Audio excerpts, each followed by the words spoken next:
নাইতে গেলাম সুরেশ্বরীর প্রেমে নদীতে, হায়রে প্রেমে নদীতে। বিসমিল্লাহির রহমানির রহিম। নাহমাদুহু ওয়া নুসাল্লি আলা রাসূলিল কারীম। মাননীয় প্রধানমন্ত্রী তারেক রহমান, আসসালামু আলাইকুম ওয়া রাহমাতুল্লাহ। জানি না আমার এই বক্তব্য আপনার কাছ পর্যন্ত পৌঁছবে কিনা। আপনি নির্বাচিত হয়েছেন, আমরা সবাই আনন্দিত। আপনাকে আন্তরিক শুভেচ্ছা এবং ধন্যবাদ জানাই। দীর্ঘদিন যাবৎ দেশে একটা মব সৃষ্টি হয়েছিল। আমরা চাই শান্তি শৃঙ্খলার মধ্যে এই দেশে বসবাস করতে। হিন্দু, বৌদ্ধ, মুসলিম, খ্রিস্টান সবাই যেভাবে আমরা আগে বসবাস করেছিলাম। মাঝখানে 18 মাস যাবৎ অনেক অন্যায় অত্যাচার মব সৃষ্টি হয়ে, আপনি নিশ্চয়ই এর মধ্যে অবগত আছেন, দেশের 130টার মতো দরগা, মাজার, খানকা ভেঙে চুরমার করে দিয়েছে।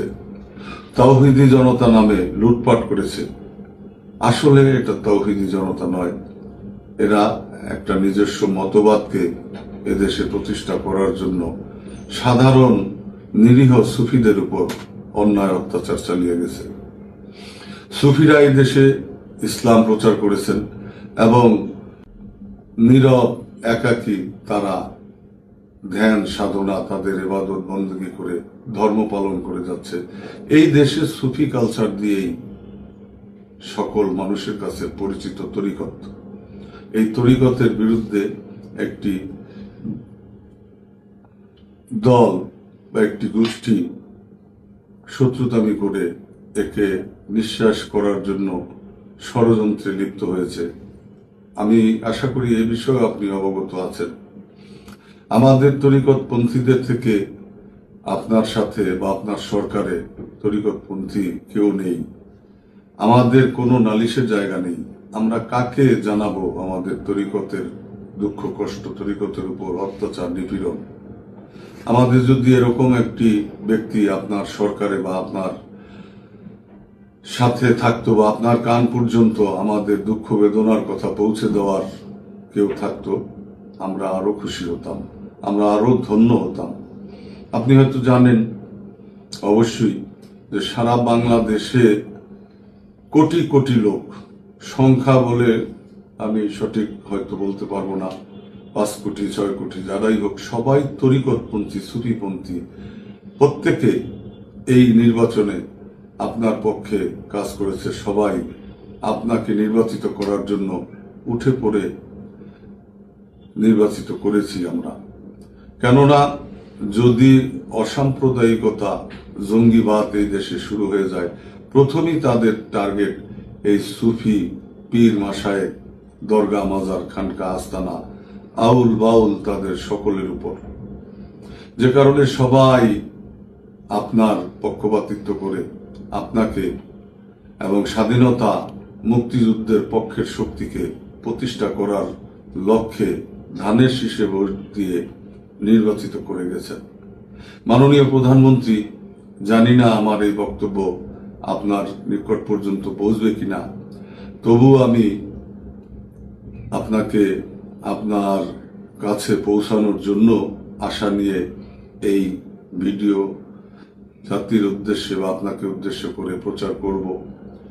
সকল দরগা, মাজার, খানকার পক্ষ থেকে অনেকেই আমাকে তাগিদ দিচ্ছে আপনার সাথে সাক্ষাৎ করার জন্য, আপনার কাছে আমাদের দুঃখের কথা, আমাদের তরিকতের বেদনার কথা পৌঁছিয়ে দেওয়ার জন্য।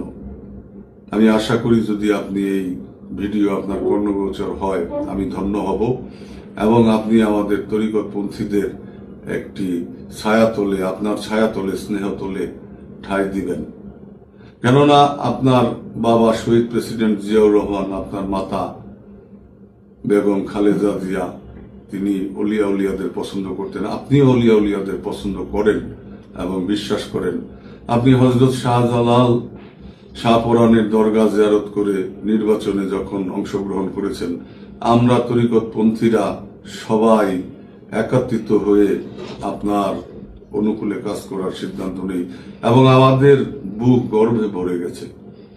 মাননীয় প্রধানমন্ত্রী, আপনি যদি এই ভিডিও শুনেন, আমাকে সবাই অনুরোধ করছে আপনার সাথে সাক্ষাৎ করার জন্য। আমি আশিকিনে আউলিয়া ঐক্য পরিষদ বাংলাদেশের পক্ষ থেকে আপনাকে আবারও শুভেচ্ছা জানাই। আপনি সুন্দর মতো এই দেশের দায়িত্বভার গ্রহণ করেছেন এবং সততা, ন্যায়পরায়ণতা, শাসনের সাথে সঠিকভাবে রাজ্য পরিচালনা করবেন এবং আপনি কৃতকার্য হবেন, এই কামনা করি। তবে আবারও আপনাকে আমাদের অনুরোধ, যেন আপনি তরিকতপন্থীদের জন্য কাজ করতে পারেন। আমরা আপনাকে তরিকতপন্থীদের পক্ষ থেকে বা আমাদের তরিকতের কথা জানাবো, এরকম একজন প্রতিনিধি থাকলে আপনার সাথে ভালো হতো। আরেকটি বিষয়, প্রশাসনের নামে যত ছোট ছোট দরগা, মাজার, খানকায় এই দেশের কৃষ্টি কালচার অনুযায়ী গ্রামে গ্রামে ওরস মাহফিল হয়, বাউল গান হয়, এগুলিকে পারমিশন দেওয়ার নামে প্রত্যেক এলাকায় বন্ধ করে দিয়েছে। বিগত 18 মাস যাবৎ আমরা ভীষণভাবে নির্যাতিত, নিপীড়িত হয়েছি। আপনি এই বিষয়গুলি অবগত হয়ে যেন ধর্মীয় বিষয়, তরিকতের বিষয়, ওরসের বিষয়, মাহফিলের বিষয় কোনো পারমিশন নিতে না হয়, এই নির্দেশ দিয়ে আমাদেরকে ধন্য করবেন। বাংলাদেশে 8 কোটি তরিকতপন্থীরা আপনার কাছে কৃতজ্ঞ থাকবে। আমাদের শক্তি নেই, সরকারি শক্তি ব্যবহার করে, সরকারি ছত্রছায়া থেকে বিগত দিনে আমাদের উপর অনেক নির্যাতন, নিপীড়ন হয়েছে। আশা করি এই দরগা মাজারগুলি ভেঙে দেওয়া হয়েছে, এটার বিষয়েও আপনি খুব সহসা একটি পদক্ষেপ নেবেন এবং যারা এই মব সৃষ্টি করে দেশে তরিকতকে, সুফিপন্থীদের উৎখাতের ষড়যন্ত্র করেছে, তাদেরকে বিচারের আওতায় আনবেন। আজকে আমি সকল আশেকানদের পক্ষ থেকে আপনার কাছে এই আবেদন জানিয়ে এখানেই সমাপ্তি ঘোষণা করছি। আজকের মতো আলোচনা শেষ করছি। আপনি যদি শুনে থাকেন তাহলে আমাদেরকে আপনার সাথে সাক্ষাৎ করার যদি সুযোগ করে দেন, আমাদের দুঃখের বিষয়গুলি যদি আপনি শুনেন, আমরা আপনার কাছে চিরকৃতজ্ঞ থাকব। ধন্যবাদ।